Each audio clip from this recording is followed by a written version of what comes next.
Personal namang nag-ikot si Pangulong Noynoy Aquino sa mga pier, paliparan at terminal ng bus bago tumulak patungong Cambodia para sa ASEAN Summit ngayong gabi. Saksi si Steve Dailisan. Dito sa X-ray section ng Pier 2, dumiretso si Pangulong Noynoy Aquino pagdating sa Manila North Harbor. Gusto raw kasing tiyakin ng Pangulo na hindi ang tinapalang X-ray scanner na bumungad sa kanya noong nakarang taon ang darat na niya ngayon. Last year, merong metal na siya, yung body scanner, di ba? Na marami mga masking tape, mga duct tape na ginagamit. Yung screen na at yung display, parang inaasa na lang natin doon sa operator na sa sobrang galing niya, yung minute differences ng gray, mahuli niya. No? Dito, colored na yung screen. Bumalik din sa barko ang Pangulo at pinatanggal ang mga nakaharang na bagay sa daanan. Sunod na pinuntahan ng Pangulo ang NAIA Terminal 3. Dito, hindi nakaligtas sa kanya mga tumutulong gripo at sirang tile sa isa sa mga restroom. At ang mga upuang parang masisira na raw kahit nung nakaraang taon lang daw binili. Gusto na rin pabilisin ang proseso ng pagpasok sa bawat pasahero sa departure area mula sa pila papasok ng terminal hanggang makaabot sa final check-in counter. Pagpasok ng tao, talaga unnecessary delay pa. Pinakako sa atin 10 minutes pag nag-umpisa ka sa dulo ng pinapapasok. No?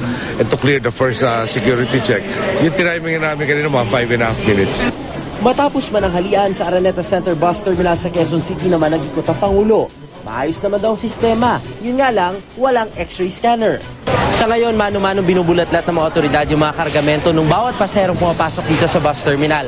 Wala pa kasi yung tinatawag nilang X-ray baggage scanner, pero sa sandaling may sakatuparan na raw yung plano na Unified Bus Terminal, maaalis na raw yung ganitong eksena.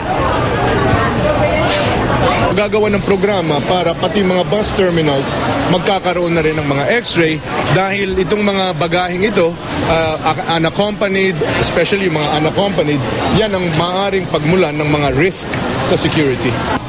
Alas 8:20 ng gabi naman ang tumulak ang Pangulo papuntang Cambodia para sa pagtitipon ng Association of Southeast Asian Nations o ASEAN bukas hanggang sa Miyerkules.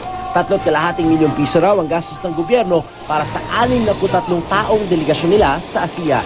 Sa summit na ito, ibabahagi natin ang ating saloobin sa mga napapanahong isyu tulad sa mungkahing ASEAN Human Rights Declaration at sa pagsugpo ng droga sa rehiyon. Patitibayin din natin ang ating bayanihan sa disaster risk reduction and management upang mas maging epektibo ang pagresponde natin sa ating mga kababayan sa panahon ng sakuna.